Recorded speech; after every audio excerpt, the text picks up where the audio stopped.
Hi అండి. ఇదేంటో మీకు తెలుసా? తెలిస్తే కామెంట్ సెక్షన్లో కామెంట్ చేయండి. హాయ్ అండి, welcome back to our channel. నేను భవానీ. ఈ వీడియో వచ్చేసి అమ్మవారి నవరాత్రుల్లో సరస్వతీదేవి అలంకారం ఉంది కదా, ఆ రోజు వీడియో అండి. గుడికి వెళదామని చెప్పి ఇంకా నిమ్మకాయలు కూడా చిన్న మాల కట్టాను. సరస్వతీదేవి పూజ చేయించుకుంటే చదువుకునే పిల్లలకి సరస్వతీదేవి కటాక్షం ఉంటుందని చెప్పి తెలిసిందే కదండి. ఇంకా అందుకని చెప్పి పిల్లలతో పూజ చేపిద్దామని చెప్పి పూజకు కావాల్సిన సామాన్ అంతా సర్దేసుకుని బయటకైతే వచ్చానండి. ఇంకా మా వారి కోసం వెయిటింగ్ అనమాట. నేను ఇక్కడ ఒక చిన్న ఫన్నీ కాన్వర్జేషన్ జరిగిందండి. నేను ఈయన కోసం వెయిట్ చేస్తుంటే మా చిన్నోడు స్టాండ్ వేసున్న బండి మీదకి ఎక్కి అమ్మ ఎక్కువ మనం వెళ్దాం అని చెప్పి వాడు అంటున్నాడు. ఇంకా నాకు నవ్వు ఆగట్లేదు. సరే వెళ్దాం రారా అంటుంటే ఇంతలో మా ఆయన గారిని వాళ్ళ అమ్మగారు, అరే వాళ్ళ అమ్మ కొడుకు వెళ్తారు, నువ్వు ఆగిపో అని చెప్పి అన్నారు. సర్లే అలాగే వెళ్తాంలేండి అని చెప్పి మా అత్తయ్యతో అనుకుంటూ నవ్వుకున్నాము. ఇంకా ఆ తర్వాత ఆయన అయితే మమ్మల్ని గుడి దగ్గర దింపి ఆయన అయితే బ్యాంక్ పని ఏదో ఉందని చెప్పి లింగపాలెం వెళ్ళారండి. ఎలాగూ లింగపాలెం వెళ్తున్నారు కదా, పిల్లలు పూజ అయిన తర్వాత బుక్స్ పంచిపెట్టడానికి బుక్స్, పెన్నులు, అలానే అరటిపళ్ళు కూడా తీసుకురమ్మని చెప్పానండి. సరే అన్నారు. ఇంకా ఇక్కడైతే అమ్మవారికి చండీ హోమం ప్రతిరోజు జరుగుతుంటుంది కదా నవరాత్రుల్లో. ఈరోజు కూడా అప్పుడే స్టార్ట్ అయిందండి మేము వెళ్ళిన తర్వాత. ఇంకా కొంతమంది పిల్లలు అయితే వచ్చి వెయిట్ చేస్తున్నారు సరస్వతీదేవి పూజ కోసం. ఇంకా నేను తీసుకెళ్ళిన నిమ్మకాయల మాల అయ్యగారికి ఇచ్చి అమ్మవారికి అలంకారం చేయించానండి. ఇంకా ఆ తర్వాత అయితే అమ్మవారి మండపం ముందు అంతా క్లీన్ చేపించి పిల్లల్ని అయితే అందరినీ కూర్చోపెట్టి పూజకు కావాల్సినవన్నీ సర్దిపించారు. ఇంకా కొంతమంది పిల్లలు రావాల్సి ఉంది అని చెప్పి ఇంకా వాళ్ళ కోసం వెయిటింగ్ అనమాట. ఇంతలో మా చిన్నోడు అమ్మ ఇంకెంతసేపు కూర్చోవాలి అని చెప్పి వాడు అడుగుతున్నాడు. ఇంకా కొంచెంసేపే అని చెప్పి నేను వాడిని బతిమలాడుతున్నాను.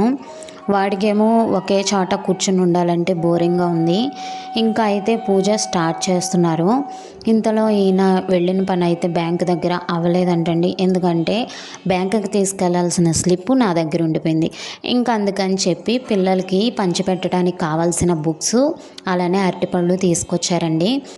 ఆయన పిల్లలకి బుక్స్ ఇచ్చి రిటర్న్ అయ్యారండి. ఎందుకంటే మా రిలేటివ్స్లో ఫంక్షన్ ఏదో ఉంది, ఆ ఫంక్షన్కి వెళ్ళాలని చెప్పి ఆయన అటు వెళ్ళారు. పూజ పూర్తయిన తర్వాత ఫోన్ చేయండి నేను వస్తాను అని చెప్పి అన్నారు. సరే అని చెప్పి ఇంకా నేను పిల్లలతో పూజ చేపిస్తున్నాను. ఇంకా ఇక్కడైతే మనకి ఎప్పుడు తెలిసిందే కదా, గణపతి పూజ ఫస్ట్ చేపిస్తారు కదా. గణపతి పూజ అయిన తర్వాత సరస్వతీదేవి పూజ కూడా జరిపిస్తారు. ఆ రోజు పిల్లలకి సరస్వతీదేవి కటాక్షం కలగాలని చెప్పి అక్కడ గుడి దగ్గర కూడా విజయవాడ వాస్తవ్యులు అంటండి, వారి పేరు అయితే నాకు గుర్తులేదు, వాళ్ళు పిల్లలందరికీ పూజ చేసుకునే పిల్లలందరికీ పెన్ను, బుక్కు కూడా గిఫ్ట్ చేశారు. అమ్మవారి అనుగ్రహం ఉండాలని చెప్పి ఆ బుక్స్కి, అలానే పిల్లలు తీసుకెళ్ళిన బుక్స్కి, చదువుకునే బుక్స్కి కూడా సరస్వతీదేవి పూజ అయితే జరిపించారు. ఇంకా అయ్యగారు కూడా పిల్లలకి అర్థమయ్యే లాంగ్వేజ్లో, అలానే వాళ్ళకి ఎలా చెప్తే వింటారో అలానే ఫన్నీగా, అలానే స్టోరీస్ రూపంలో ఏ పూజ దేనికోసం చేయాలి అని చెప్పి టైం తీసుకున్నైనా సరే వాళ్ళకి అర్థమయ్యేలాగా పూజ చేయించారండి. ఇంకా మా పిల్లలు కూడా మ్యాక్సిమం ఆయన చెప్పే విధంగా చేయటానికి ప్రయత్నించారు. తెలియని ఏమన్నా ఉంటే నేను చెప్పి చేయించారండి. సరస్వతీదేవి అష్టోత్తరం అయిన తర్వాత అయ్యగారు ఒక స్టోరీ చెప్పి ఆ స్టోరీలానే బుక్లో విఘ్నేశ్వరుని పేరు, అలానే సరస్వతీదేవి పేరు, శివయ్య పేరు, ఈ 3 పేర్లు రాపించి తల్లులతో పసుపుతో శ్రీ అనే రాపించారండి. అది అయిన తర్వాత అమ్మవారికి ధూపదీప నైవేద్యాలు సమర్పించారు. పిల్లలు కూడా పూజ అయిన తర్వాత అయ్యగారికి తాంబూలం ఇచ్చారు. తాంబూలం ఇచ్చిన తర్వాత గుడి లోపలికి వచ్చి అమ్మవారి దర్శనం చేసుకుని తీర్థప్రసాదాలు తీసుకున్నారు. ఇంకా నేను కూడా తీర్థప్రసాదాలు తీసుకున్నాను. ఇంతలో మా వారు వచ్చారు. ఇందాకట బ్యాంక్ దగ్గర పని అని చెప్పాను కదండి, అది అవ్వలేదని చెప్పాను కదా. ఇంతలోనే బ్యాంక్ వాళ్ళు ఫోన్ చేసి రమ్మన్నారంట. ఆయన అక్కడ జరగాల్సిన ప్రాసెస్ మొత్తం జరిపించేసి ఇంకా నీతో సంతకం ఒక్కటే ఉంది రా అని చెప్పి వచ్చి తీసుకెళ్లారండి. పిల్లల్ని అయితే మాకు తెలిసిన వాళ్ళ దగ్గర గుడి దగ్గరే వదిలేసి వచ్చాము. ఇంకా బ్యాంక్ దగ్గర ఇంకా నా సైన్స్ ఏవో తీసుకున్నాయి ఉన్నాయని చెప్పి నేను సంతకాలు పెట్టి ఇచ్చేసాను. అతను అవన్నీ తీసుకుని ఇంకా నాకు రావాల్సిన స్లిప్ అయితే ఇచ్చేసాడండి. ఇంకా అది తీసుకుని ఇంకా మేమైతే ఇంటికైతే రిటర్న్ అయిపోయాము.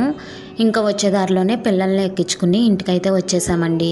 ఓకే అండి, ఈ వీడియో కనుక మీకు నచ్చితే లైక్ చేయండి, షేర్ చేయండి, కామెంట్ చేయండి. ఫస్ట్ టైం నా ఛానల్ చూస్తున్నట్లయితే సబ్స్క్రైబ్ చేయండి. ఇంక ఇంటికి వచ్చిన తర్వాత మా పిల్లల దోల పనులు మామూలుగా ఉండవు కదా. ఇదిగోండి, ఏదో పూల చెట్టు ఆకు కోస్తూ దానికి ఏదో ఉంది, ఏంటమ్మా చెప్పు అని అడుగుతున్నారు. నాకు తెలియక నేను అలా కిందకి పైకి చూస్తూ, ఇదేంటో మీకు తెలిస్తే కామెంట్ సెక్షన్లో షేర్ చేయండి.